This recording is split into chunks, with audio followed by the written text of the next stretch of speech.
భారతదేశం భవిష్యత్తు ఎటుపోతోంది? ఆంధ్ర, తెలంగాణ అప్పుల ఊబిలో కూరుకుపోతున్నాయా? సహజ వనరుల్ని పందికొక్కుల్లా మేస్తున్న అవినీతి నాయకులు ఎవరు? చూస్తూనే ఉండండి ఆధాన్ మెగా డిబేట్. నమస్తే, వెల్కమ్ టు మెగా డిబేట్. నేను ప్రసాద్. ఆంధ్రప్రదేశ్లో అనేక రకాలైన పరిణామాలు ఉంటాయి. అందులో ప్రధానంగా ఏంటి అంటే, గత ప్రభుత్వ హయాంలో కావచ్చు, ప్రస్తుతం కూటమి అధికారంలోకి వచ్చినాక కావచ్చు, ఎక్కువగా ప్రజలు దీనిపైన ఫోకస్ చేశారంటే రోడ్స్. ఖచ్చితంగా మౌలిక సదుపాయాలు అనేవి అవసరం. ఇప్పుడు ఏదైనా సరే డెవలప్మెంట్ అని అంటే ఒక ఇన్స్టిట్యూట్ రావాలి అన్నా, ఒక కాలేజీ రావాలి అన్నా, లేదా ఒక హాస్పిటల్ కావాలి అన్నా, ఏదైనా సరే రోడ్స్ పర్ఫెక్ట్గా ఉండాలి. సో ఈ రోడ్స్కి సంబంధించి గత ప్రభుత్వ హయాంలో జనసేన అధినేత పవన్ కళ్యాణ్ గారు ఒక పిలుపునిచ్చారు. అప్పుడు జన సైనికులందరూ కూడా ఆ రోడ్ల మరమ్మతు కార్యక్రమాలు వాళ్ళు సొంతగా స్టార్ట్ చేయడం, దాని తర్వాత ప్రభుత్వం అలర్ట్ అయ్యి కొన్ని చోట్ల ఆ మరమ్మతు కార్యక్రమాలు చేపట్టడం, ప్రధానంగా ఈ రోడ్లు అనేది చాలా తీవ్రమైన సమస్యలాగా బాగా ప్రస్తావించడం, అది ప్రజల్లోకి బాగా వెళ్ళింది. ఎందుకంటే నేను సాక్షాత్తు చాలా రోడ్స్ చూశాను, చాలా దారుణంగా ఉండేవి. ఆఫ్కోర్స్ మరి జగన్మోహన్ రెడ్డి గారి ప్రయారిటీ ఏంటి అంటే, ఆయన సాధారణంగా మామూలుగా కాంగ్రెస్ను బీజేపీ ఎట్లా ఉంటుందో ఆ ఎజెండాస్ అంటే డెవలప్మెంట్కి, వెల్ఫేర్ స్కీమ్స్కి, అట్లాగే వెల్ఫేర్ స్కీమ్ వైపు ఎక్కువ మొగ్గు చూపేవాళ్ళు. సో వాళ్ళ ప్రయారిటీస్ అట్లా ఉండేవి. కానీ ఆ రోడ్స్ అనేవి కూడా చాలా కీలకమైన పాత్ర పోషించింది. సో కూటమి అధికారంలోకి వచ్చిన తర్వాత అటు చంద్రబాబు నాయుడు గారు కావచ్చు, ఇటు పవన్ కళ్యాణ్ గారు కావచ్చు, ప్రధానంగా చెప్పుకొచ్చింది ఏంటి అంటే, సంక్రాంతికి సమయానికెళ్ళా రోడ్స్ బ్రహ్మాండంగా వేసేస్తాము అని చెప్పేసి అన్నారు. సో ఈ రోడ్స్కి సంబంధించిన టాపిక్ ఈరోజు. దాంతోపాటుగా సిబిఐ ఇష్యూ ఒకటి ఉంది. సిబిఐ జగన్మోహన్ రెడ్డి గారు కుమ్మక్క అయిపోయారని చెప్పేసి సాక్షాత్తు కోర్టులో జడ్జిల ముందే మాట్లాడిన పరిస్థితి. సో దాని గురించి కూడా ప్రస్తావిద్దాం. ముందుగా రోడ్స్కి సంబంధించిన అంశం. అందరికీ నమస్తే అండి. Good morning. సో ముందుగా హేమకుమార్ గారు, జనసేన పార్టీ అధికార ప్రతినిధి, వారితో మాట్లాడదాం. హేమకుమార్ గారు నమస్తే అండి. సార్ నమస్తే సార్. సో ఏదైతే గత ప్రభుత్వ హయాంలో మొట్టమొదటిగా రోడ్ల గురించి ప్రస్తావించింది, గళం వెత్తింది, ఆ తర్వాత ప్రజల్లోకి తీసుకెళ్ళింది కూడా మీరే. జన సైనికులు కూడా ఎక్కడికక్కడ ఈ విషయం పైన సోషల్ మీడియాలో పోస్టులు పెడతాం, దీనిపైన వాళ్ళు చురుగ్గా పాల్గొంటూ కొంత వాళ్ళ సొంత నిధులు కూడా వెచ్చించి కొన్ని మరమ్మతు కార్యక్రమాలు కూడా చేపట్టారు. Am I right? సో దాని తర్వాత అది ప్రజలకు బాగా బలంగా తీసుకెళ్లారు. అఫ్కోర్స్ ప్రభుత్వం ఏ మేరకు పట్టించుకుంది అనేది కూడా ప్రజలు గమనించారు. మరి ఇప్పుడు సంక్రాంతి సమయానికల్లా పూర్తి చేసేస్తాం అని చెప్పేసి అన్నారు. అఫ్కోర్స్ 100% ఎక్కడ పూర్తి అవుతుంది అనుకోండి. ఏంటి, ఎంతవరకు వచ్చింది? సార్ ప్రసాద్ గారు, ముందుగా మీకు, ఆదాన్ టీవీ వీక్షకులకు, ప్యానెల్లో ఉన్న మిత్రులకు నమస్కారం. నమస్తే అండి. సార్ నిజంగా చెప్పాలంటే గత ప్రభుత్వం కోల్పోవడానికి 11 సీట్లు రావడానికి కారణం కూడా ఇది ఒక కారణం. రోడ్లు నిజంగా ఈ రాష్ట్రంలో రోడ్లు ఎంత దరిద్రంగా ఉన్నాయంటే గత ప్రభుత్వంలో అంత దరిద్రంగా ఉన్నాయి. కనీసము ఎవరన్నా సరేలేండి, సామాన్య మానవ గతి అయితే అంతంత మాత్రమే. సాక్షాత్తు గత ముఖ్యమంత్రి మన జగన్మోహన్ రెడ్డి గారు అసెంబ్లీకి వెళ్ళే దారి నేను చూశానండి. అసెంబ్లీకి వెళ్ళే దారి ఒకసారి వచ్చాను నేను. ఇప్పట్లో సభ జరిగేటప్పుడు ఒకసారి అమరావతి విజిట్ చేద్దాం అనేసి ఆ దారిలో వెళ్ళి చూస్తే ఆ గుంతలో మెట్టలో దాంట్లోనే పోతున్నాడండి. ఆయన సీఎం గా ఉండి కూడా కనీసం టెంపరీ రోడ్లు కూడా వేసుకునే పరిస్థితి ఆ రోడ్లోనే పోతున్నాడు. అడిగా నేను అక్కడ మన రైతు మన రాజధాని భూములు ఇచ్చిన వాళ్ళంతా అక్కడ నిరాహార దీక్ష చేస్తున్నారు కదా, వాళ్ళని కూడా పోయి అడిగా, అంటే ఈ దారిని వెళ్తారండి, ఏ రోజు ఆయన పలకించిన దాఖలాలు లేవు, పట్టించుకున్న దాఖలు లేవు, ఈ రోడ్లు పరిస్థితి, ఈ రోడ్లు కూడా 14 నుంచి 19 మధ్యలో రోడ్లు బాగానే ఉన్నాయండి. ఇంచుమించండి అంత ఇదైతే కాదు, కానీ డెవలప్మెంట్ అంత ఇంచుమించి బాగానే ఉన్నాయండి. అంత కాదు ఇంచుమించి బాగుంటాం కాదు. ఇప్పుడు మీరు అంత ఖచ్చితంగా సీరియస్ అంట. గత ఏదైతే 2019 నుంచి 2024 వరకు రోడ్లు ఉన్నాయో ఆ రోడ్లు లాగా అయితే మాత్రం ఎప్పటికీ రాష్ట్రంలో లేదండి రోడ్లు ఎప్పటికీ.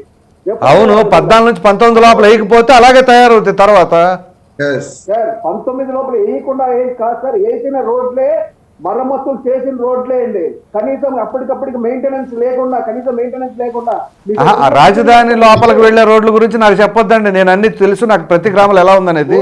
ఎందుకంటే మీరు మంగళగిరి నుంచి ఇటు నిడమర్రు, కుర్రగల్లు అటు నుంచి వెళ్ళేటప్పుడు ఆ రోడ్లో గుంతల మయం 2014 నుంచి 19 మధ్యలో కూడా నేను చూసా.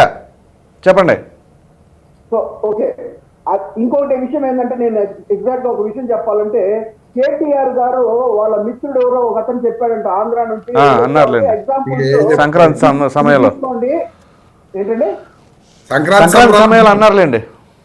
ఆ సంక్రాంతి సమయంలో మన వాళ్ళని తెలంగాణని ఒకసారి ఆంధ్రాకి వెళ్ళి రమ్మని చెప్పు, ఆ రోడ్ల పరిస్థితి చూస్తే మన రోడ్లు కంపేర్ చేసి, అంటే వాళ్ళు ఎంత ఇదిగా తక్కువ చేసి మాట్లాడారు 2019 నుంచి 24 వరకు ఉన్న పరిస్థితుల్లో. మీరు ఇప్పుడు ఎస్పెషల్లీ మాట్లాడుతున్న రోడ్ల గురించే మాట్లాడుతున్నాను. ఎక్కడైనా సరే మేము ఒకసారి ట్యాగ్ చేసాం, మేము ఆంధ్రప్రదేశ్ రోడ్ల మీద ట్యాగ్ చేసాం. పవన్ కళ్యాణ్ గారు పుట్టినరోజు రోజు మీరేస్తారా మమ్మల్ని ఏమంటారని 1 month ముందేసాం. కానీ అదే విధంగా ఏదైతే సెప్టెంబర్ 2వ తారీఖు పవన్ కళ్యాణ్ గారు పుట్టినరోజు వచ్చిందో, మేమంతా ఎవరైతే జనసేన కార్యవర్గం మొత్తం ఎక్కడక్కడ రోడ్లు మా సొంత అర్జితంతో, అదే విధంగా పవన్ కళ్యాణ్ గారు కూడా రాజమండ్రి రోడ్లలో పాల్గొని రోడ్లు మరమ్మతులు చేసిన కార్యక్రమాలు జరిగినాయి. సో దాన్ని బట్టి అర్థమవుతుంది గత ప్రభుత్వంలో ఎంత రోడ్లు అధ్వానంగా ఉన్నాయో ఏమాత్రం ఉన్నాయో తెలుస్తుంది. అధ్వానంగా ఉన్నమాట వాస్తవమే, వాళ్ళు పట్టించుకోలేదు, వాళ్ళు అసలు పట్టించుకోలేదు.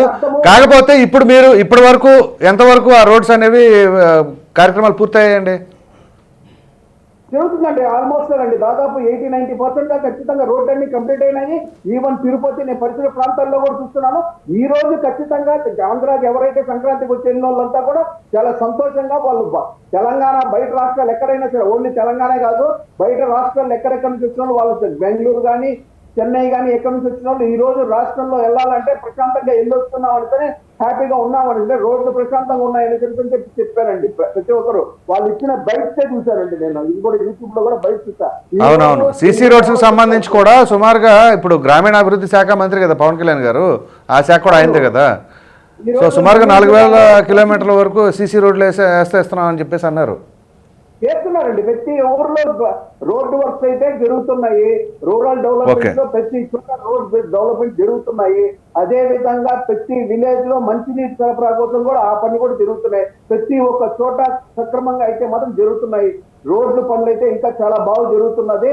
రాబోయే ఇంకా ఇంచుమించు ఒక 2-3 months ఆల్మోస్ట్ కంప్లీట్ అయిపోయి రాష్ట్రంలో ఎక్కడ తిరగాలన్నా సుభిక్షంగా ఖచ్చితంగా మంచి రోడ్ల మీద తిరిగే అవకాశాలు అయితే ఖచ్చితంగా ఉన్నాయండి.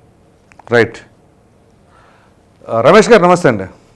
గుడ్ మార్నింగ్ ప్రసాద్ గారు, మీకు ప్యానెల్లో ఉన్న సభ్యులకు అలాగే ఆదాన్ టీవీ ప్రేక్షకులందరికీ కూడా వెరీ గుడ్ మార్నింగ్ అండి. సార్, మరి ఈ రోడ్స్కి సంబంధించిన అంశంలో ఏ మాటకు ఆ మాట మీ ప్రభుత్వం కొంచెం నిర్లక్ష్య ధోరణితో వ్యవహరించిన మాట వాస్తవం కాదంటారా? ప్రసాద్ గారు, ఇప్పుడు తెలుగుదేశం పార్టీ కానీ జనసేన పార్టీ కానీ లేదా పచ్చ మీడియా కానీ చేసిన దుష్ప్రచారం తప్ప, ఎందుకంటే మీరు 2014 నుంచి 2019 మధ్య చంద్రబాబు నాయుడు గారు రోడ్ల విషయం మీద ఎంత ఖర్చు పెట్టారో, జగన్మోహన్ రెడ్డి గారు 2019 నుంచి 2024 మధ్య గత 5 ఏళ్లలో జగన్మోహన్ రెడ్డి గారు 5 ఏళ్ళు ఎంత ఖర్చు పెట్టారు అనేది మీరు తెలుసుకుంటే నిజంగా ఏ ప్రభుత్వం రోడ్ల విషయంలో ఎంత ఖర్చు పెట్టింది, ఎంత అభివృద్ధి చేసింది అనేది మీకు అర్థమవుతుంది. చంద్రబాబు నాయుడు గారు 5 ఏళ్ల సమయంలో 24,792 కోట్ల రూపాయలు రోడ్ల మీద ఖర్చు పెడితే, జగన్మోహన్ రెడ్డి గారి ప్రభుత్వంలో 42,236 కోట్ల రూపాయలు రోడ్ల మీద ఖర్చు పెట్టడం జరిగింది. అంటే 20,000 కోట్ల రూపాయలు, సుమారుగా 16,000 కోట్ల రూపాయలు ఎక్కువగా జగన్మోహన్ రెడ్డి గారి ప్రభుత్వం. ఈ ఆథెంటికేటెడ్ ఫిగర్స్ అండి, ఇదేదో నేను బోగస్ గా చెప్పట్లా. రేపొద్దున మీరు అసెంబ్లీలో తీసుకోవచ్చు, ఎక్కడైనా తీసుకోవచ్చు. నిజంగా బోగస్ గా దుష్ప్రచారం చేశారు తప్ప జగన్మోహన్ రెడ్డి గారి ప్రభుత్వం ఎక్కడా కూడా రోడ్ల మీద అశ్రద్ధ చేసిన పరిస్థితి లేదు.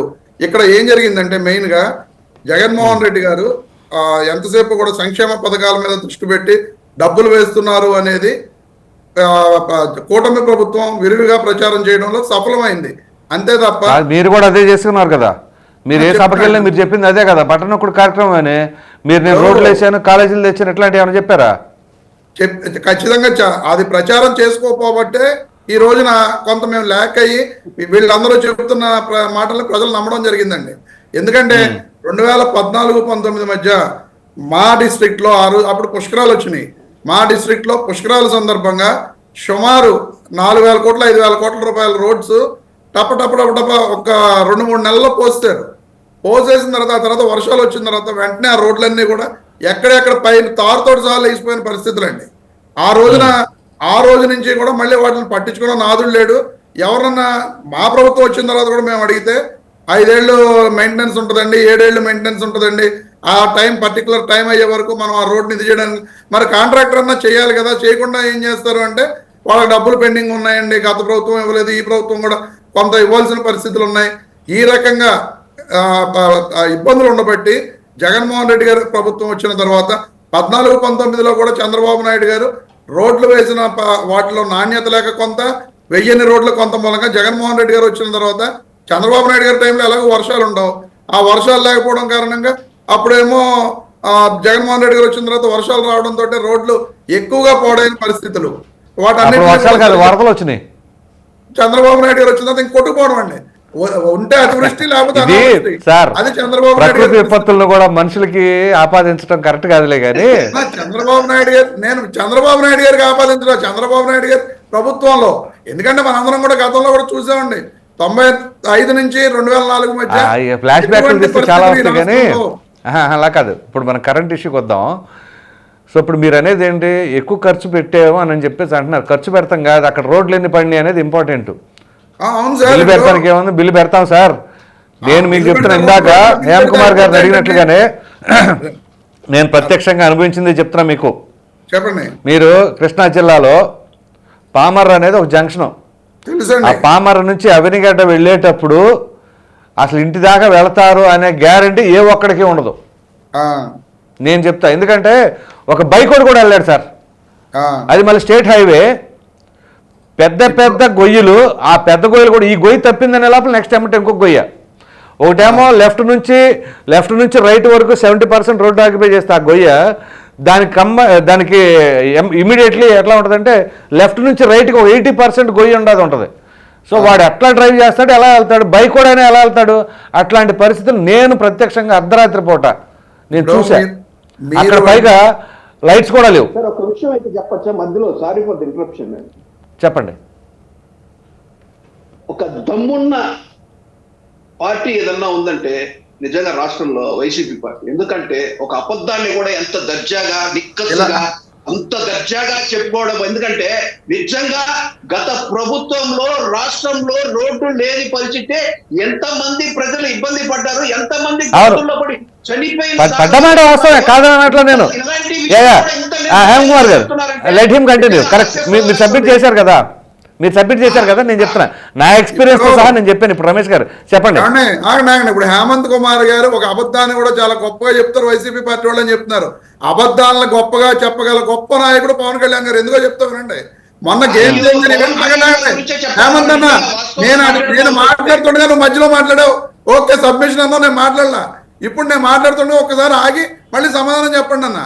గేమ్ చేంజర్ ఈవెంట్ జరిగితే కుర్రోళ్ళు బైక్ యాక్సిడెంట్ అయి చనిపోతే జగన్మోహన్ రెడ్డి గారి ప్రభుత్వం అయిన కారణంగా, రోడ్డు అయిన కారణంగా కుర్రోళ్ళు అని చెప్పి పచ్చి అబద్ధం ఆడిన వ్యక్తి జనసేన అధినేత ఉప ముఖ్యమంత్రి పవన్ కళ్యాణ్ గారు. ఆ తర్వాత అక్కడికి వెళ్ళి ప్రెస్ వాళ్ళు కానీ మీడియా వాళ్ళు కానీ ఆ రోడ్డు చూస్తే రోడ్డు చాలా బాగుంది, రోడ్డు వేసేసిన పరిస్థితి.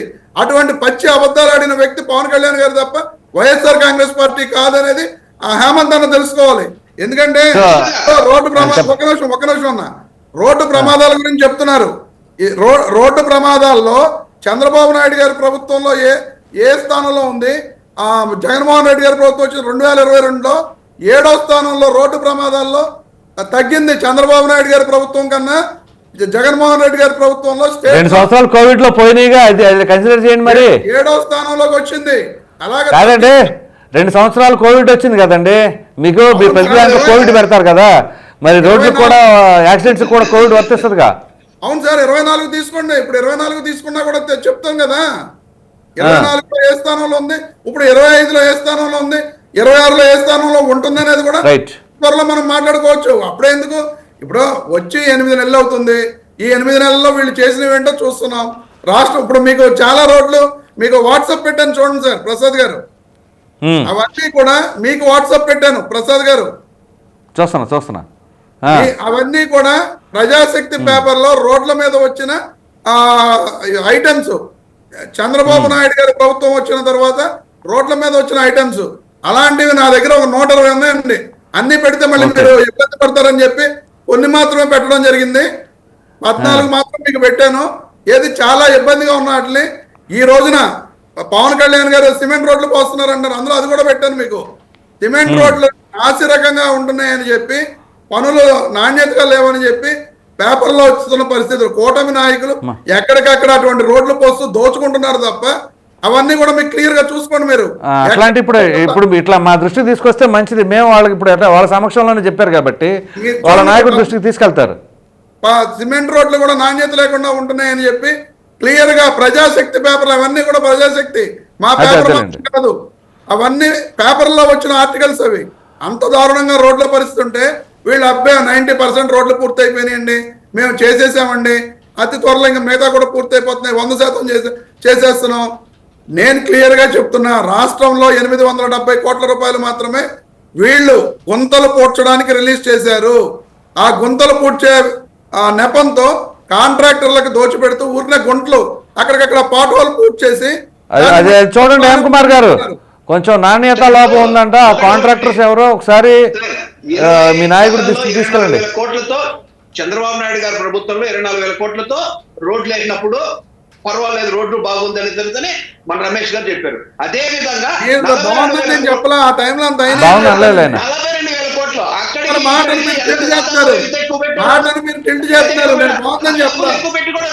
రోడ్లు సరిగ్గా లేవంటే నేను చెప్పక్కర్లేదండి. ఈ రోజు ఓకే కాదు హేమ కుమార్ గారు, అట్లా కాదు ఇక్కడ మనం మెన్షన్ చేయాల్సిన పాయింట్ ఏంటంటే, ఓకే అది నేను క్వశ్చన్ చేశా కాదు సార్, మీరు పంపించారు, నేను పంపించాను ఆయనకి. మీడియా ప్రతినిధులు చెప్పండి, గత ప్రభుత్వంలో ఎట్టున్నాయి రోడ్లు, అంత దాని పరిస్థితి, రోడ్ల వల్ల ఎంతమంది ప్రజలు ఇబ్బంది పడ్డారనే విషయము సాక్షాత్ మీడియా సాక్షిగా మీరు చెప్పండి, మేము చెప్పడం అనుకో. అదే సార్, నేను ఆల్రెడీ కోట్ చేశాను. ఒక నిమిషం హేమ కుమార్ గారు, కాదు ఒక నిమిషం ప్లీజ్. దయచేసి మీరు చూడండి, అదే సార్ నేను అంటుంది, ఇప్పుడు వాళ్ళ ప్రభుత్వ హయాంలో లోటుపాట్లు ఉన్నమాట వాస్తవమే, అది ఆయన కూడా ఒప్పుకున్నారు. అయితే ఇప్పుడు ఏదైతే నాణ్యత లోపం పడుతుంది అని చెప్పేసి ఈ పేపర్లో ఉంది అని చెప్పేసి పంపించారు సార్, మీకు పంపించాను. అది మీ నాయకుడి దృష్టికి తీసుకువెళ్ళండి, ఒకసారి క్రాస్ చెక్ చేయండి ఆ కాంట్రాక్టర్ ఎట్లా చేస్తున్నారు ఏంటి అనేది. సో అప్పుడు ఎందుకంటే మీ ప్రభుత్వానికి అపవాదు రాకుండా ఉంటుంది కదా. ఖచ్చితంగా అయ్యో మీరు చెప్పింది ఖచ్చితంగా వాస్తవం. ఎందుకంటే ఈ కూటమి ప్రభుత్వంలో అలాంటి అవకాశాలు లేవు, కానీ ఎలాగో మీరు నిందలేయాల్సిన అవసరం వాళ్ళకు ఉంది కాబట్టి వాళ్ళు లేదండి, వాళ్ళ పేపర్లో ఉన్నది మనకు పంపించారు అంతే. వాళ్ళ పేపర్లో ఏదైతే పడిందో అదే చెప్పారు, అది వాళ్ళు నిందేయటం కాదు. ఇదిగో ఇలా వచ్చింది, మరి దీనికి మీ సమాధానం ఏంటని అడిగారు. అది అంతవరకు మనం సమాధానం చెప్పాలి. కానీ ఒక నిమిషం దయచేసి ఆగండి. శరత్ గారు నమస్తే అండి. శరత్ గారు నమస్తే అండి. నమస్కారం ప్రసాద్ గారు. సార్, మీ ప్రభుత్వ హయాంలో అంటే గత ప్రభుత్వం 2014 నుంచి 19 మధ్యలో మీరు ఎప్పుడైతే పరిపాలన చేశారో ఆ సమయంలో కూడా కొంతవరకు రోడ్లు సరిగ్గా లేక ఇబ్బంది పడిన మాట వాస్తవమే. దాని కంటిన్యూషన్ ఇక అంతకంటే ఎక్కువ డ్యామేజ్ అయింది. సో ఈ తరుణంలో ఈ రోడ్లు అనేది కూడా ఒక ప్రముఖ పాత్ర పోషించింది. మొన్న ఎన్నికల్లో చాలా బలంగానే తీసుకెళ్లారు, ప్రజలు కూడా నమ్మారు. మరి తరుణంలో ఇప్పుడు మీరు ఆల్మోస్ట్ ఆల్ సంక్రాంతి కల్లా క్లోజ్ చేస్తాం రోడ్స్ అన్నీ కూడా అన్నారు. అయితే ఇక్కడ చంద్రబాబు నాయుడు గారి విషయంలో ఒకటి అప్రిషియేట్ చేయొచ్చు. సంక్రాంతికి వచ్చినప్పుడు ఊర్లో లేని వాళ్ళు, మీ ఊర్లో ఏ నియోజకవర్గంలో అయినా సరే రోడ్లు బాగోకపోతే అది వీడియోనో ఫోటోనో తీసి సోషల్ మీడియాలో కావచ్చు లేదా మీకున్న ప్లాట్ఫామ్ ప్రకారం పెట్టండి, లేదా ఆ కన్సర్న్ ఎమ్మెల్యే దగ్గరికి తీసుకెళ్ళండి. ఆ ఎమ్మెల్యే పైన కూడా మేము గట్టిగా చర్యలు తీసుకుంటామని కూడా చంద్రబాబు నాయుడు గారు చెప్పారు. సో ఇప్పుడు ఎంతవరకు వచ్చిందండి ఆ కార్యక్రమం, అంటే ఆ రోడ్స్ కార్యక్రమం? నేను ప్రసాద్ గారు, ముందుగా మీకు తోటి ప్యానల్ సభ్యులకి ఆదాయ వీక్షకులకి అందరికీ శుభోదయం అండి. ఇప్పుడు మీరు ఇందాక ఓపెనింగ్ రిమార్క్స్ లో చెప్పినట్లుగా గత 2014 నుంచి 2019 వరకు మేము ఒక 25,000 కిలోమీటర్లకి సంబంధించి సిసి రోడ్లు కావచ్చు, రహదారులు కొన్ని కావచ్చు వేయడం జరిగింది. తర్వాత ఏం జరిగింది అని అంటే, ఇప్పుడు ఇందాక రమేష్ అన్న చెప్పినట్లుగా వాళ్ళకు 40,000 కిలోమీటర్లు వేసాము అని అంటున్నారు. అది నిజంగా వేసారా లేక బిల్లులు తీసుకున్నారా అనేది ప్లాట్ఫామ్ మీద క్లియర్ గా కనిపిస్తుంది. ఇప్పుడు అంత కరెక్ట్ గా రోడ్లు వేస్తే 6 కిలోమీటర్లు ఉన్న ప్రాంగణానికి వెళ్ళడానికి హెలికాప్టర్లు జగన్మోహన్ రెడ్డి ఎందుకు వాడారు? First question. అదే రోడ్స్ గురించి కాదులేండి, దాన్ని మీరు రోడ్డు కరెక్ట్ చేయమండి. అది ఎందుకు కిలోమీటర్లకి వాటర్ కదా. ఇప్పుడు గత బాలకోట గారికి బాగా తెలిసే విషయం, ఏ రోడ్డు చూసినా కూడా అడుక్కో గొంతుంది, గజానికో గొయ్యి ఉంది. రహదారులు మొత్తం కంప్లీట్ గా ఇబ్బందులు ఎట్లా పడితే అట్లా ఉండటం వల్ల ప్రమాదాల్లో చాలా మంది చనిపోవడం జరిగింది. అది కాక తీవ్ర గాయాలు, వెన్నుముకకు సంబంధించిన ప్రాబ్లమ్స్ రావడం కూడా గత 5 సంవత్సరాలు మనం చూసాం. డెఫినెట్ గా కూటమి ప్రభుత్వం ఈ విజయంలో గత ప్రభుత్వం రోడ్లు కూడా ఎంత నాసిరకంగా ఉన్నాయి, ఎంత డ్యామేజ్ అయినాయి అనేది కూడా ఒక కీలక పాయింట్ మీరు చెప్పినట్లుగానే. అందులో ఎవరు కాదనలేని పాయింట్ అది. ఇప్పుడు వచ్చేసరికి లాస్ట్ డిసెంబర్ 2024 నుంచి రోడ్ల మరమ్మతులు అనేది స్టార్ట్ చేశాము. మన పంచాయతీరాజ్ డెవలప్మెంట్ కావచ్చు, వీటన్నిటికీ మన పవన్ కళ్యాణ్ గారి ఆధ్వర్యంలో కావచ్చు, ఎక్కువగా ఇప్పుడు 40,000 కిలోమీటర్లు సిసి రోడ్స్ కావచ్చు, రహదారులు కావచ్చు, అన్ని డెవలప్మెంట్లకి చూసాము. మొన్న మోడీ గారు కూడా వచ్చి 4,500 కోట్లు రహదారులకి వీటన్నిటికీ ఏ విధంగా శాంక్షన్ చేశారు, ఏ విధంగా మనకి శంకుస్థాపన చేశారు అనేది మనం చూసాం.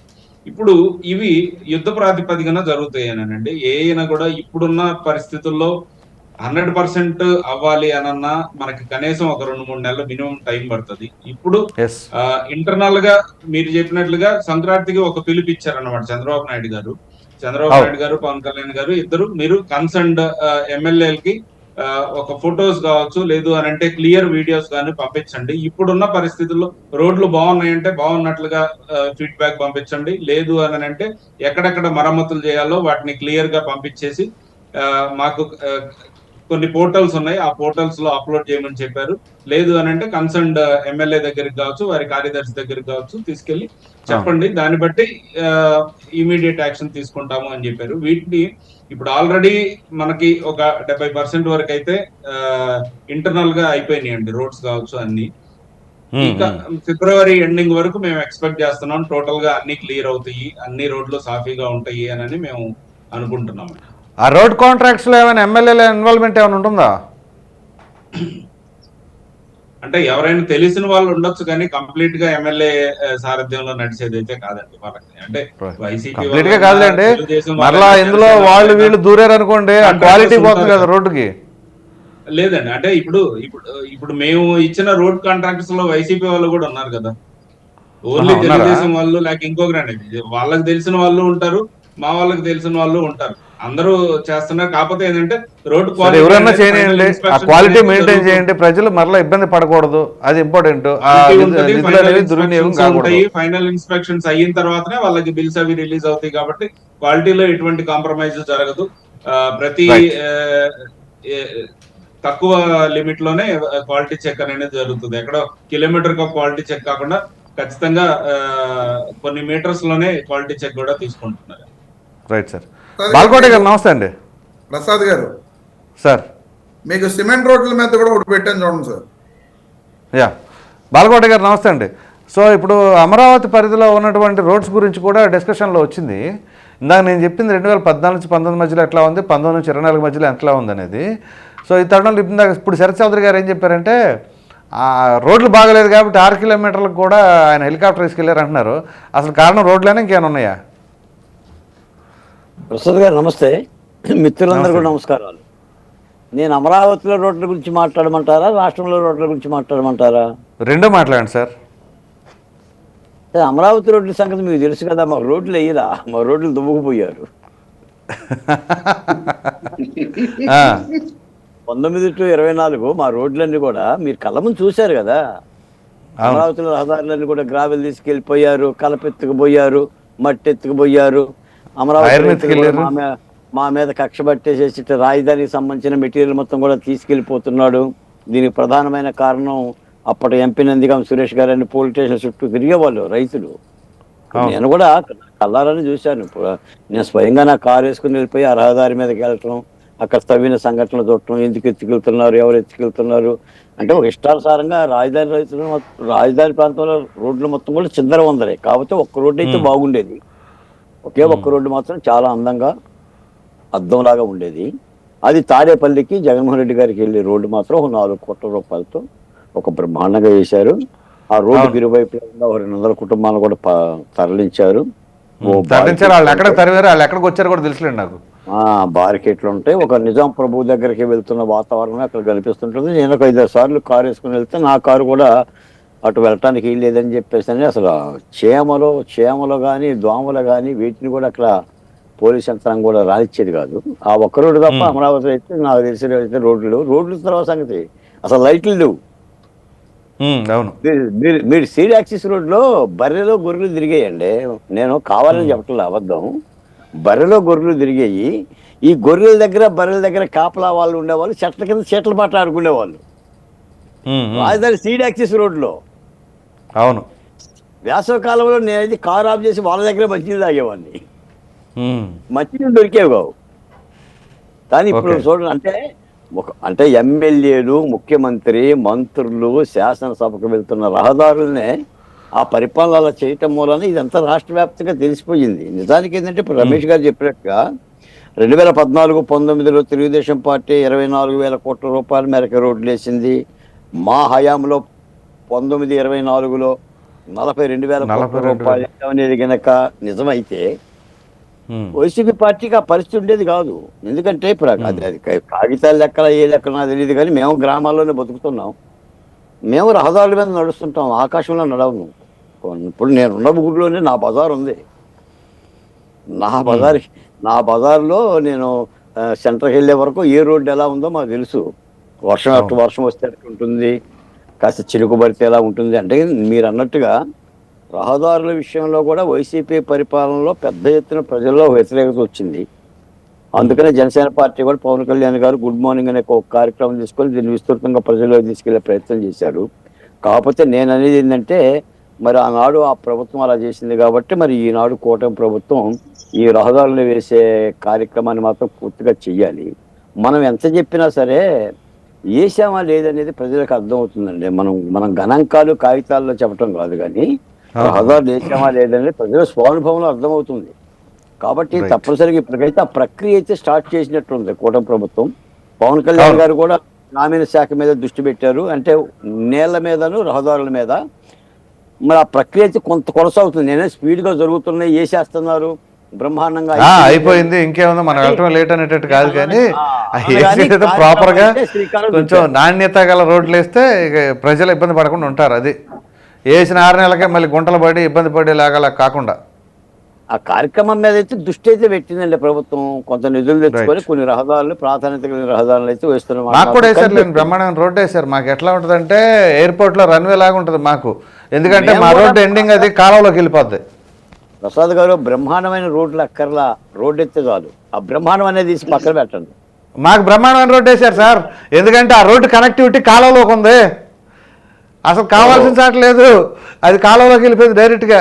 దానికి వేసే బ్రహ్మాండంగా. సరే, ఆ విషయం మరలా వస్తాను నేను. ఇప్పుడు ఇంకొక టాపిక్లోకి వెళదాం. ఏదైతే సిబిఐ జగన్మోహన్ రెడ్డి గారు కుమ్మక్క అయిపోయారు అని చెప్పి సాక్షాత్తు సుప్రీంకోర్టులో జడ్జిల ముందే ఈ ప్రస్తావన అడ్వకేట్ చేశారు, రఘురామకృష్ణరాజు గారు అడ్వకేటు.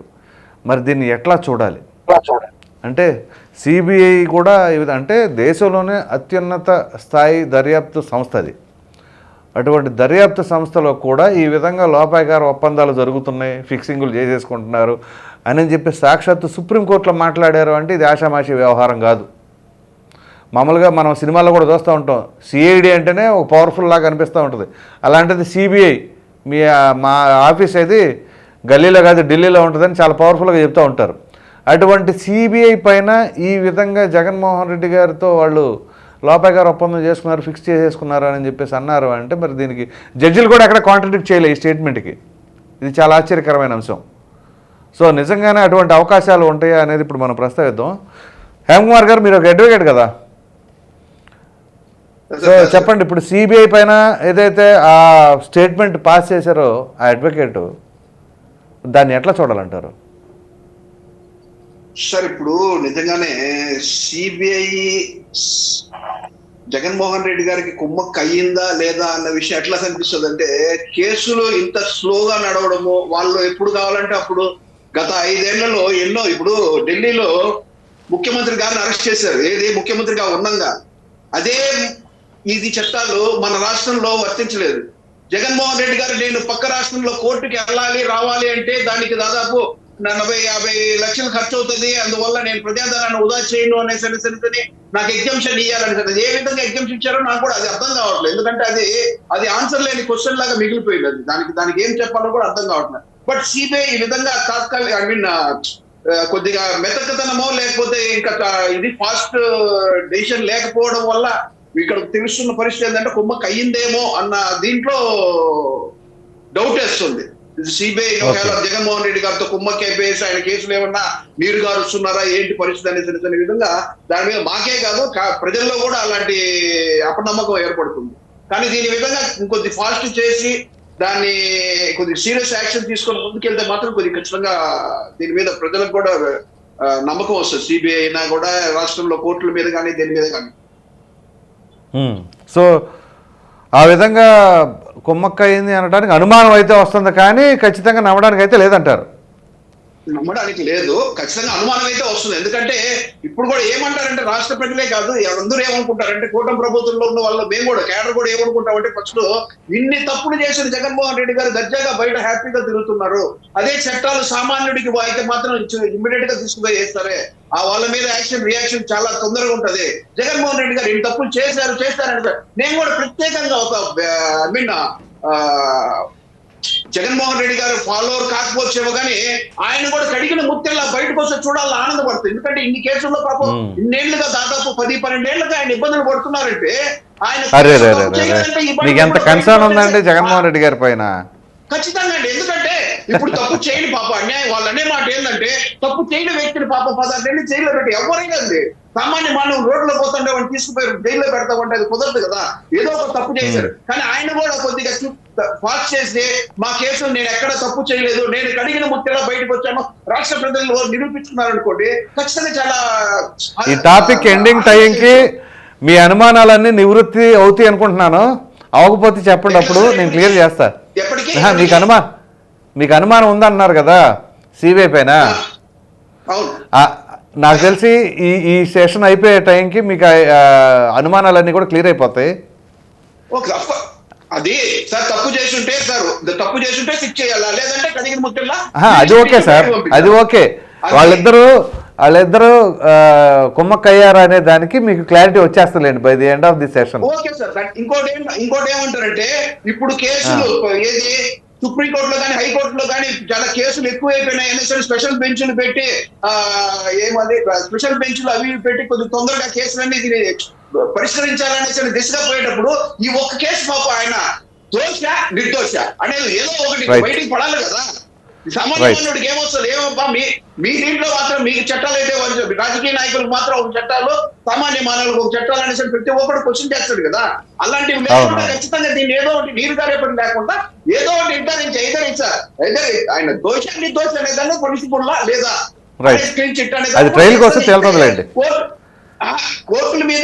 కోర్టుల మీద న్యాయాల మీద చట్టాల మీద ప్రజలకి కొద్దిగా నమ్మకం కలుగుతుంది. ఇలాంటివి జరిగేటప్పుడు ఏంటంటే ప్రజలకు నమ్మకం డబ్బు ఉంటే ఏమైనా జరుగుతుంది అనేది జరుగుతుంది. కానీ ఒకన్నప్పుడు ఆమ్ ఆద్మీ పార్టీ ఆయన చూసామంటే ఆయన ఖచ్చితంగా మొన్న ఇప్పుడు వచ్చి మళ్ళీ ఎలక్షన్ కండక్ట్ చేస్తున్నాడు. అలాంటి ఎందుకంటే ఒక్కొక్క చోట ఒక్కొక్క చట్టాలు రావడం ఉండడంలో గతంలో కూడా జయలలిత గారు కూడా సీఎం గా ఉన్నప్పుడే ఆమె కేసులన్నీ మ్యానిపులేట్ చేస్తారనితేనే తమిళనాడు నుంచి కర్ణాటకకు తరలించి అక్కడ శిక్ష వేశారు. అదేవిధంగా శశికళ కూడా శిక్ష వేశారు. ఇలాంటివన్నీ జరుగుతుంటే మన ఆంధ్ర రాష్ట్రంలో మాత్రం ఎందుకు ఇలా ఉంది అనే దాని మీద ఖచ్చితంగా ప్రజలకి చాలా నమ్మలేని నిజాలా అన్న పరిస్థితుల్లో దీని మీద పెద్ద డౌట్. శరత్ గారు, సో దీనిపైన సిబిఐకి జగన్మోహన్ రెడ్డి గారికి లోపాయకార ఒప్పందాలు ఉన్నాయని చెప్పేసి ఏదైతే ఇప్పుడు ఎలిగేషన్ చేశారో, అది ఎలిగేషన్ అంటారా, స్టేట్మెంట్ అంటారా, లేకపోతే ఫ్యాక్ట్ అనుకుంటారా, ఎట్లా అంటారా, కానీ ఒక అడ్వకేట్ సుప్రీంకోర్టులో జడ్జి గారి ముందు అన్నారంటే అది కూడా మీ ఎమ్మెల్యే గారి అడ్వకేట్ ఆయన, ఎట్లా చూస్తున్నారు? ఇప్పుడు ఆయన బెయిల్ మీద బయటకు వచ్చి దగ్గర 11 సంవత్సరాల పైన అవుతుందండి. 11 సంవత్సరాలు ఆయన మీద సిబిఐ మీద ఉన్న కేసులు వచ్చేసరికి 11 కేసులు ఉన్నాయి. ఈడీ మీద ఇంకో 11 కేసులు ఉన్నాయి. ఈ 11 కేసుల్లో 120 మంది నిందితులు ఉన్నారు. 863 అంటే దగ్గర 900 మంది సాక్షులు ఉన్నారు. ఆయనది వచ్చేసరికి జగన్మోహన్ రెడ్డిది కనీసం విచారణ మొత్తం ఏదైనా జరుగుతుంది అని అంటే ఆ విధంగా లాస్ట్ మినిట్ కి వచ్చేసరికి జడ్జిలు మారిపోవడం, అలా దగ్గర 5 జడ్జిలు మారారనమాట గత 11 సంవత్సరాల్లో. సరే, ట్రయల్ కి గత 5 సంవత్సరాల్లో నేను సీఎంని, నేను ఒకరోజు హాజరవ్వాలంటే నాకు 60 లక్షలు మినిమం ఖర్చు అవుతుంది, అది ఇదని చెప్పి ఏదో కహాని చెప్పేసి ఈయన అటెండ్ అవ్వడం కూడా మానేశాడు. వాస్తవంగా ఇందాక మన జనసేన మిత్రులు అన్నట్టు తినంతటికి తిను ముందు జగన్మోహన్ రెడ్డి తనంతటికి తానుగా పోయి నా మీద ఈ అభియోగాలు ఉన్నాయి, నాకు రిలీఫ్ ఇవ్వండి తొందరగా అని చెప్పుకోవాల్సిన పరిస్థితి తనకు ఉండాలి వాస్తవంగా అయితే. ఎందుకనంటే తను ఎంత నిరపరాధి అని ప్రూవ్ చేసుకోవటం అనేది తన మీదే ఉంటది. అది వాస్తవంగా చేయాల్సినవన్నీ చేసినప్పుడు మాత్రమే ఏంటంటే ఈ మ్యానిపులేషన్ కావచ్చు ఇవన్నీ వస్తాయి. ఈ విధంగానే ఇప్పుడు ఇక్కడ విచిత్రమైన విషయం ఏంటంటే ఎవరైనా నిందితులు ఏదన్నా తప్పు చేస్తున్నారు లేక వాళ్ళు ఇచ్చిన బెయిల్ కండిషన్స్ ని వైలేట్ చేస్తున్నారు అని అన్నప్పుడు సిబిఐ అనేది వాళ్ళందరికీ వాళ్ళు ఒక పిటిషన్ ఫైల్ చేయాలండి మామూలుగా. అంటే ఇట్లా మనం కంట్రోల్ దాటి వెళ్ళిపోతుంది, ఇతను బెయిల్ క్యాన్సిల్ చేయండి. కానీ ఇక్కడ విచిత్రం ఏంటి అంటే సిబిఐ వాళ్ళు మాకు ఇంకొంచెం గడువు కావాలి అని చెప్పే పరిస్థితి. ఇప్పుడు వచ్చారు కరెక్ట్ పాయింట్. మా దగ్గర గడువు కావాలి అని చెప్పే పరిస్థితి ఒకటి వస్తుంది. మొన్న కూడా వారం రోజులు టైం ఇవ్వండి అని చెప్పేసరికి సుప్రీంకోర్టులో 1 వీక్ కి కేసు పోస్ట్ పోన్ అయింది అనమాట. అవును, ఇక్కడ ఖచ్చితంగా అయితే లోపాయికారి ఒప్పందం అయితే ఉందండి, అందులో ఎటువంటి డౌట్ లేదు. అందులో భాగంగానే ఇవన్నీ ఈ డిలే గానీ ఇవన్నీ జరుగుతున్నాయి అని మేము ఖచ్చితంగా నమ్ముతున్నాం. కూటమిలోని ఒక ఎమ్మెల్యే మొన్న అమిత్ షా గారికి కూడా లేఖ ఏదో ఇచ్చినట్టున్నారు. అవునండి, అమిత్ షా గారు కూడా కొంచెం కీన్ గానే ఉన్నారు వీటన్నిటి మీద. క్లియర్ గా అసలు ఏంటి ఆయన అన్ని ప్యాలెస్లు ఎందుకు కట్టుకుంటున్నాడు, ఒక్కొక్క ప్యాలెస్ లో 100 రూములు ఎందుకు పెట్టుకుంటున్నాడు, ఏంది ఇది కథా కమేషన్ ఏంటని మొత్తం పూర్తిగా ఎంక్వైరీ చేశారు.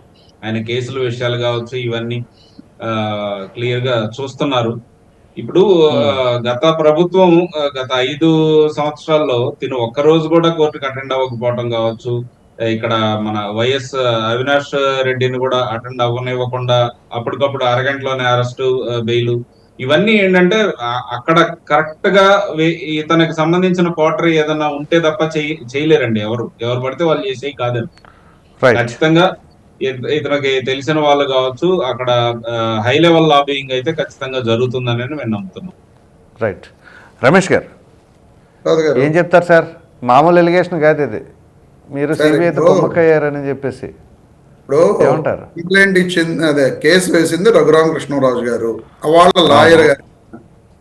ఆయన ఏం మాట్లాడతాడు?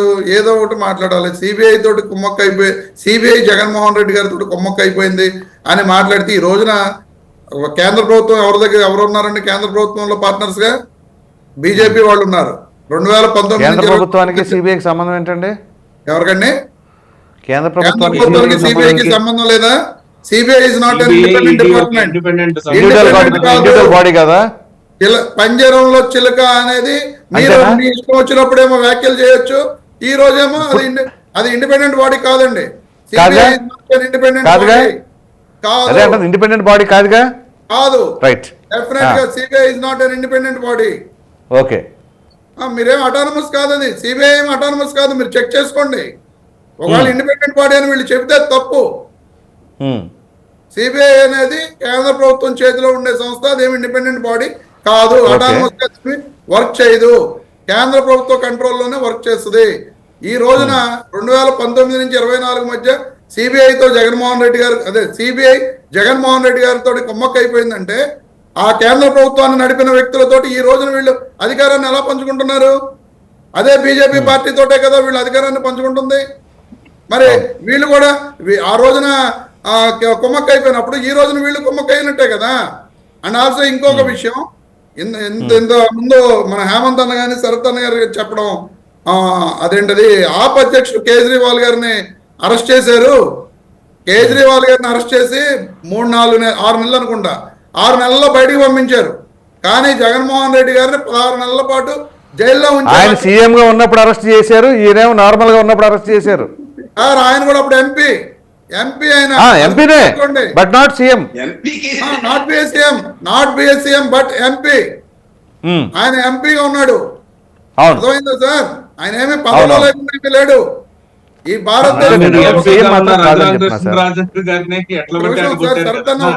అది కూడా చెప్తా, ఒక నిమిషం వస్తా నేను. ఆయన ఎంపీగా ఉన్నాడు, అరెస్ట్ చేశారు, 16 నెలలు జైల్లో అక్రమంగా నిర్బంధించి ఆ తర్వాత బెయిల్ మీద బయటకు వచ్చాడు తప్ప ఎటువంటి చర్యలు తీసుకోకుండా అయితే ఏ ప్రభుత్వము లేదు. First point. ఇప్పుడు మీరు మీరే చెప్పండి సార్, మీరే చెప్పండి రమేష్ గారు. సిబిఐ పంజరంలో చిలకన్నారు కదా, ఒక్క మాట రెండో పాయింట్, జయలలిత గారి గురించి వీళ్ళు మాట్లాడటం జరిగింది. జయలలిత గారి కేసు ఎన్ని సంవత్సరాల పాటు కోర్టులో జరిగిందో శరత్ చౌదరి గారికి కానీ హేమంత్ అన్న కానీ తెలుసండి. 18 సంవత్సరాల పాటు కేసు నమోదు చేసిన తర్వాత 18 సంవత్సరాల పాటు ట్రయల్ జరిగి 18 సంవత్సరంలో జడ్జిమెంట్ వచ్చింది. 2000 క్లారిటీ ఇస్తాను, మీ అందరూ క్లారిటీ ఇస్తాను. ఒక్క నిమిషం ఆగండి. నేను అడిగిన క్వశ్చన్ సిబిఐకి జగన్మోహన్ రెడ్డి గారికి, కోర్టులకి కాదు. అయితే ఇక్కడ సిబిఐ ఏం చేయాలి? మీరు జగన్మోహన్ రెడ్డి గారికి బెయిల్ వచ్చినప్పుడు గమనిస్తే, బెయిల్ వచ్చినప్పుడు సిబిఐ బెయిల్ ఇవ్వద్దు అని చెప్పింది జగన్మోహన్ రెడ్డి గారికి. అదే సిబిఐ ఇప్పుడు కనీసం కోర్టులో అటెండ్ కావట్లా, పైగా ఈయన బయటకు వదిలితే ప్రమాదకరమని సిబిఐ చెప్పింది అప్పట్లో. మరి అదే సిబిఐ ఇప్పుడు ఎందుకని వెనకడికి వేస్తుంది? ప్రసాద్ గారు, జగన్మోహన్ రెడ్డి గారి విషయంలో మేము అది బెయిల్ క్యాన్సిల్ చేయండి అని చెప్పి సిబిఐ వెళ్ళాలి, కానీ సిబిఐ వెళ్ళట్లా. ప్రసాద్ గారు, నన్ను కంటిన్యూ మధ్యలో ఆపారు మీరు. జగన్మోహన్ రెడ్డి గారు సీఎం అయిన తర్వాత కోర్టులో ఆయన ఇలా రావడానికి ఇబ్బంది ఉందని పిటిషన్ వేస్తే సిబిఐ కుదరదు, కోర్టుకి హాజరు అవ్వాలనే పిటిషన్ వేసింది. మీరు చెక్ చేసుకోండి ఒకసారి. చెప్తున్నా సార్, ఇప్పుడు సిబిఐ అపోజ్ చేయలేదు అంటే చెప్తున్నా. ఇప్పుడు నేను సెర్చ్ చేశాను గూగుల్లో. సిబిఐ ఆ రోజున కూడా జగన్మోహన్ రెడ్డి గారు కోర్టుకు అటెండ్ అవ్వాలి, ఇది కోర్టుకు అటెండ్ అవ్వకపోతే సాక్షులను ప్రభావితం చేసే పరిస్థితి ఉంది, ఎట్టి పరిస్థితుల్లోనూ కోర్టుకు అటెండ్ అవ్వాలని చెప్పి సిబిఐ అఫిడవిట్ ఫైల్ చేసింది. అయినా జడ్జిలు విచక్షణగా వాళ్ళకున్న పరిధిలో వాళ్ళు జడ్జిలు ఇచ్చిన జడ్జిమెంట్ అది, వాళ్ళు రిలాక్స్. అప్పుడు ఓకే సార్, నేను అంటుంది అదే. ఇప్పుడు ఆయన సీఎం పదవి అయిపోయి కూడా 7 నెలలు దాటిపోయింది కదా, జరుగుతుంది కదా సార్. ఇప్పుడు మొన్న సుప్రీంకోర్టు అడిగిన దాని మీద డిశ్చార్జ్ పిటిషన్స్ ఉన్నాయి. ఇప్పుడు వచ్చే పాయింట్ కి ఈ డిశ్చార్జ్ పిటిషన్ ఎందుకు వేస్తున్నారు? ఇప్పుడు మీరు నిరూపించుకోవచ్చు కదా. ఎందుకైనా డిశ్చార్జ్ పిటిషన్స్ ఇప్పుడు దాంట్లో వివిధ రకాల బోళ్ళంత మంది వీళ్ళు ఉన్నారు, ఆఫీసర్స్ కానీ వాళ్ళందరూ ఉన్నారు. మాకు ఈ కేసుతో మాకేం సంబంధం లేదని చెప్పి డిశ్చార్జ్ పిటిషన్స్ వాళ్ళు వేస్తే 11 కేసుల్లో 8 కేసుల్లో రిలీఫ్ వచ్చింది.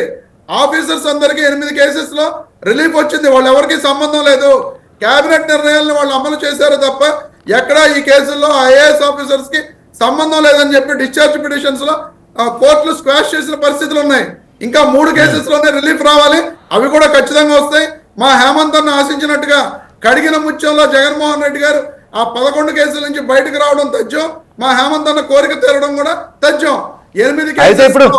ఒక నిమిషం సార్, ఒక నిమిషం, మీరు చెప్పిన పాయింట్ ఒకటి ఉంది. ఒక నిమిషం ఏమో ఆగండి. కరెక్ట్ పాయింట్ లో ఉన్నారు. సిబిఐ పంజరంలో చిలక అన్నారు.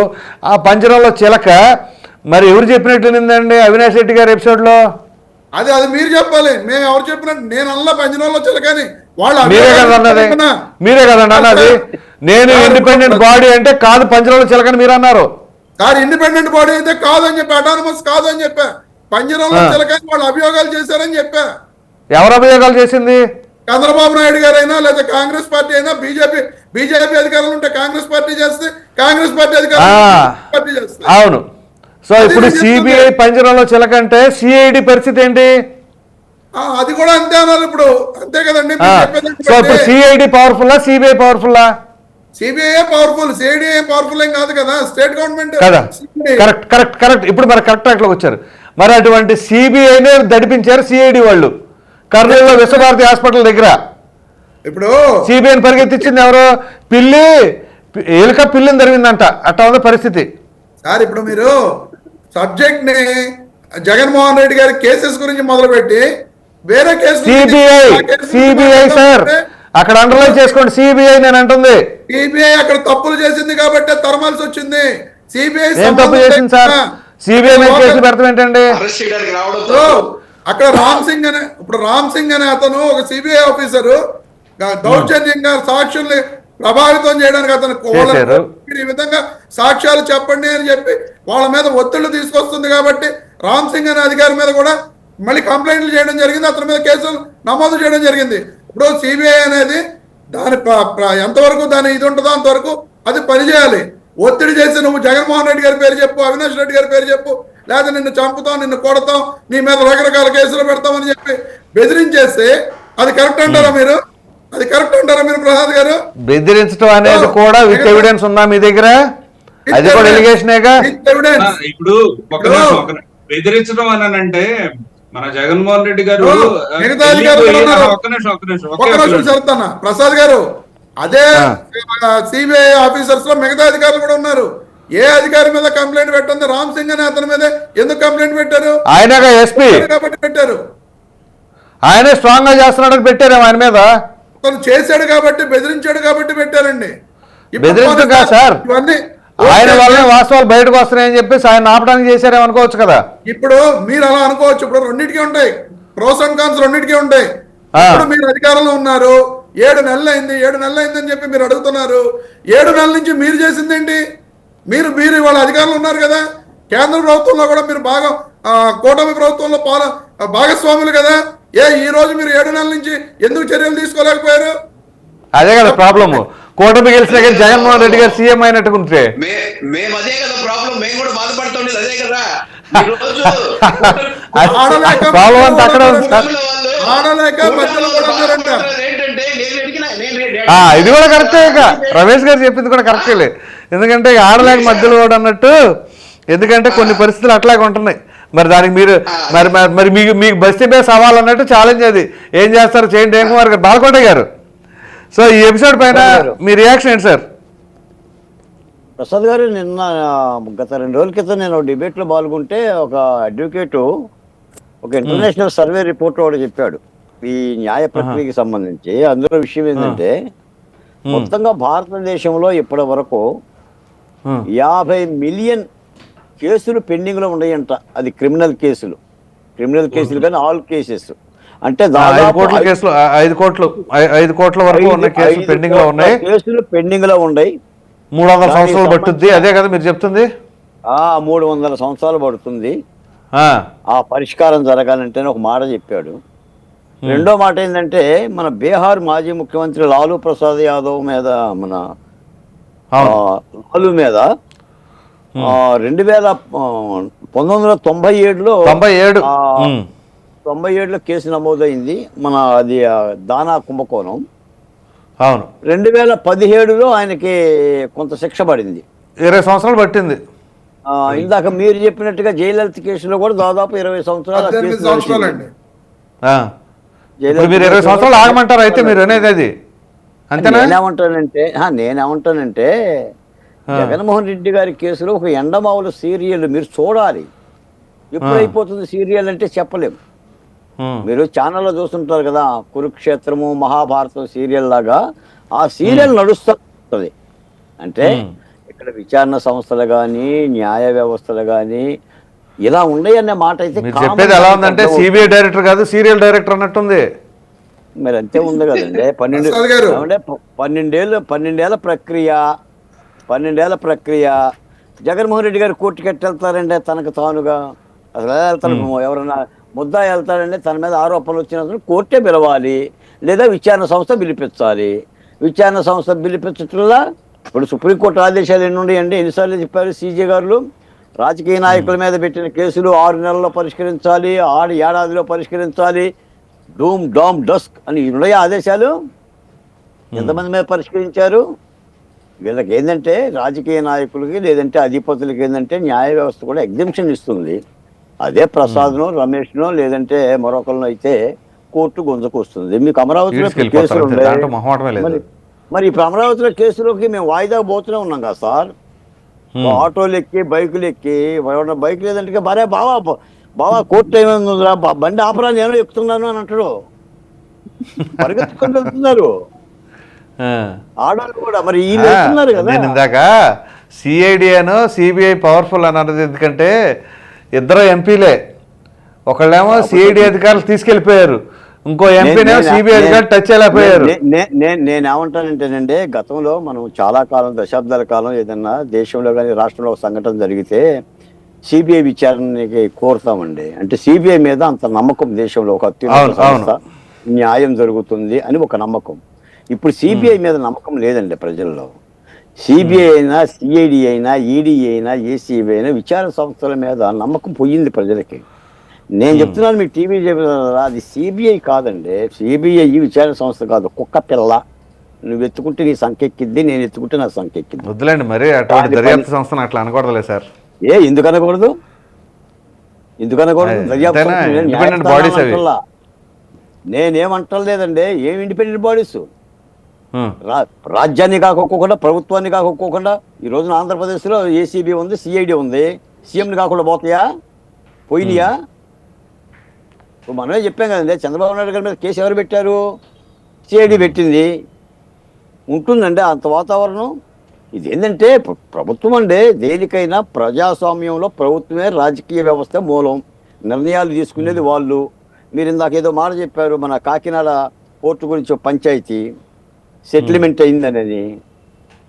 ఏంటి దాని అర్థం ఏంటి? ఎవరు నిర్ణయం తీసుకుంటారు? ఇప్పుడు ఆ వైసీపీ అధికారంలో ఉన్నప్పుడేమో లాక్కుంటారా, ఇంకో ప్రభుత్వ అధికారంలో ఉన్నప్పుడే సెటిల్ చేయాలి. లోక్ అదాలత్ బిల్లా ఏంటది? ఇద్దరు రాజీలు పట్టడానికి. ఇప్పుడు మీకు అర్థం కావడంలో, అంటే రాజ్యమే ప్రధానం, విచారణ సంస్థలు కూడా రాజ్యం పరిధిలోనే ఉంటాయి.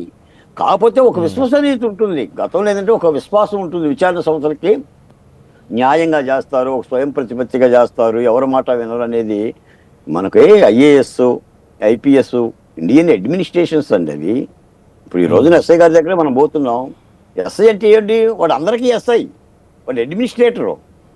ఇప్పుడు ఆ ఊర్లో ఉన్న తెలుగుదేశం పార్టీ నాయకుడు వస్తే ఆడికి చేసి, వైసీపీ నాయకుడు వస్తే వాడికి చేస్తే కామన్ మ్యాన్కి ఏముంటుంది? అవును. అందుకని ఆ దృష్టితో మనం విచారణ సంస్థలను నమ్ముతాం. కాబట్టి ఇప్పుడు కాలానుగుణంగా తగ్గిపోయింది, పైపచ్చి ఈ రాజకీయ నాయకుల దృష్టిలో మరీ తగ్గింది. మరి న్యాయస్థానాలే పరిష్కారాలు చేయాలి. మరి సాగు తీసుకొని సుఖమే ఉందండి. కాబట్టి నాకు మాట, చివరి మాట చెప్తున్నా. ఇప్పుడు రఘురామకృష్ణరాజు గారి ఎజెండా వైఎస్ జగన్మోహన్ రెడ్డి గారి మీద ఉన్న కేసుల విషయం అండి. కేంద్ర ప్రభుత్వం మర్చిపోయినా, సిబిఐ మర్చిపోయినా, ఈడీ మర్చిపోయినా, రాష్ట్ర ప్రభుత్వం మర్చిపోయినా, రఘురామకృష్ణరాజు గారు ఈ కేసులను మర్చిపోరు. ఆయన వదిలేదే లేదు. అదే ఆయన ఎజెండా. కాబట్టి మరి న్యాయ ప్రక్రియలో ఏం జరుగుతుందో చూడాలి. రైట్ సార్, ధన్యవాదాలండి. చర్చలో పాల్గొన్నందుకు శరత్ చౌదరి గారు, తెలుగుదేశం పార్టీ అధికార ప్రతినిధి, హేమకుమార్ గారు, జనసేన పార్టీ అధికార ప్రతినిధి, రమేష్ గారు, వైసీపీ అధికార ప్రతినిధి, అలాగే బాలకోట గారు, అమరావతి బహుజన జేఏసీ నాయకులు, అందరికీ ధన్యవాదాలండి. మళ్ళీ రేపు కలుద్దాం.